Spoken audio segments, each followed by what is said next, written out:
Dan di antara amalan yang sangat mulia di hari Idul Adha adalah berkurban. Begitu juga di hari-hari tasyrik, 3 hari setelahnya. Namun kaum muslimin rahimani Allah wa iyyakum, ketahuilah bahwasanya pengorbanan yang dilakukan tidak akan sah kecuali memenuhi syarat-syarat yang telah ditetapkan oleh syariat kita. Di antara syarat-syarat yang ditetapkan oleh agama kita adalah yang pertama, hendaklah hewan kurban itu dari jenis bahimatul an'am. Dan Allah Ta'ala berfirman di dalam Al-Quran, وَلِكُلِّ أُمَّةٍ جَعَلْنَا مَنْسَكًا لِيَذْكُرُوا اسْمَ اللَّهِ عَلَى مَا رَزَقَهُم مِّن بَهِيمَةِ الْأَنْعَامِ.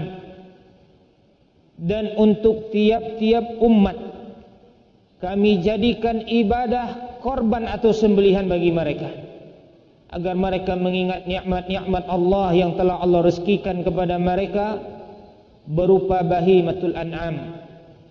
Dan bahimatul an'am dia bukanlah semua hewan ternak, namun di dalam agama kita yang boleh dikurbankan itu ada 3 jenis dari hewan ternak yang barangkali sudah sama-sama kita ketahui.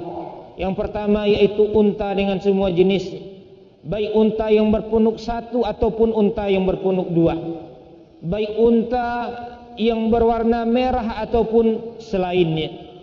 Kemudian yang kedua adalah sapi dengan semua jenis sapi, baik sapi yang putih, sapi yang kuning, sapi yang oranye, sapi yang hitam, begitu juga yang biasa disebut dengan jamus atau dengan kerbau. Kemudian kambing, jenis hewan ternak yang ketiga yaitu kambing dengan semua jenis kambing juga, baik kambing yang sifatnya maiz. Maiz istilahnya yaitu kambing yang berbulu lurus, atau sifatnya namanya do'an.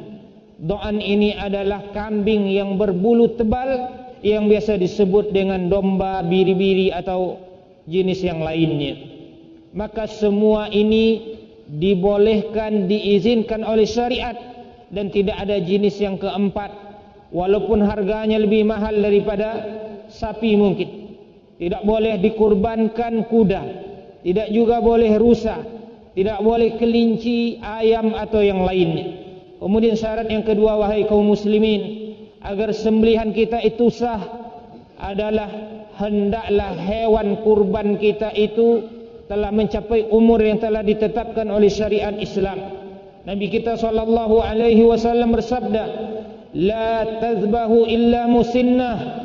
Janganlah kalian menyembelih kecuali hewan yang sudah musinnah.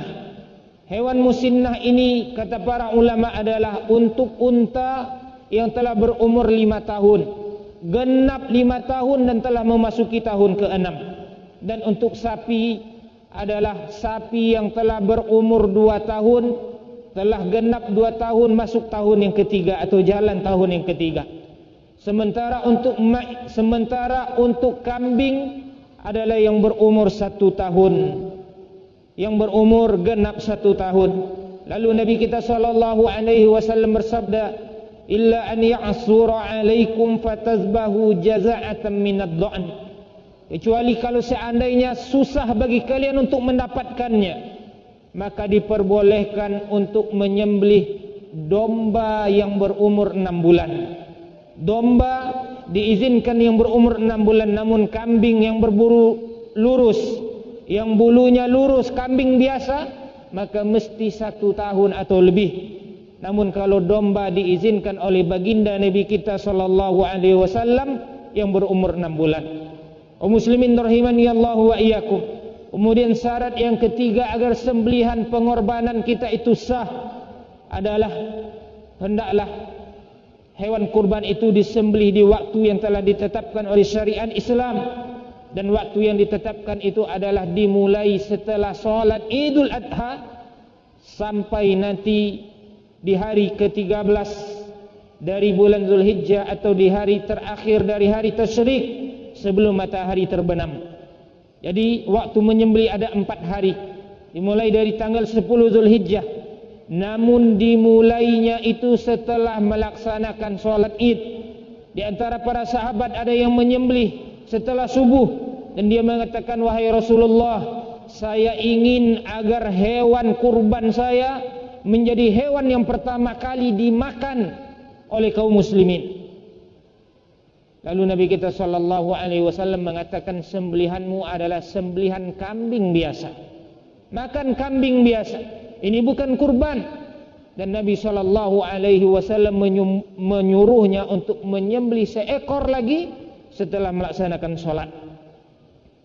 Jadi dimulai setelah sholat Idul Adha di tanggal 10, kemudian tanggal 11, tanggal 12, tanggal 13, sebelum matahari terbenam di tanggal 13, maka masih ada waktu untuk menyembelih. Dan waktu menyembelih di siang hari juga dibolehkan di malam harinya. Muslimin rahimani Allah wa iyyakum. Kemudian syarat yang keempat agar pengorbanan kita sah adalah hendaklah hewan kurban kita itu terbebas dari aib-aib yang disebutkan oleh baginda Nabi kita sallallahu alaihi wasallam, terbebas dari cacat yang disebutkan oleh baginda Nabi kita sallallahu alaihi wasallam, yang mana apabila cacat ini terdapat pada hewan ternak, maka dia terhalangi atau dia tidak boleh untuk dikorbankan. Yang disebutkan oleh baginda Nabi kita ada 4 aib. Aib yang pertama, Nabi kita sallallahu alaihi wasallam bersabda, al-aura al-bayyinu awaruha, yaitu yang buta matanya sebelah dan jelas kebutaannya itu. Kemudian yang kedua kata Nabi kita sallallahu alaihi wasallam, al-arja al-bayyinu arajuha, yang pincang yang jelas kepincangannya. Kemudian aib yang ketiga atau cacat yang ketiga, al-maridu al-bayyinu maraduha, yang sakit yang jelas sakitnya. Bagaimana jelas sakitnya? Mungkin dari makannya, dia tidak berselera, dia tidak ada nafsu makan, atau mungkin dari kotorannya kelihatan bahwasanya ketika dia buang air ini hewannya sakit.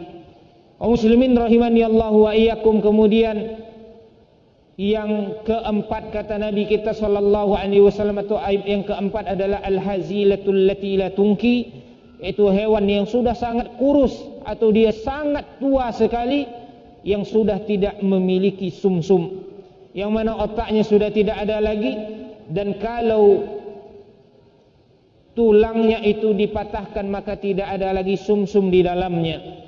Maka 4 atau salah satu dari aib yang 4 ini kalau ada di hewan ternak, maka tidak boleh untuk dijadikan sebagai hewan kurban.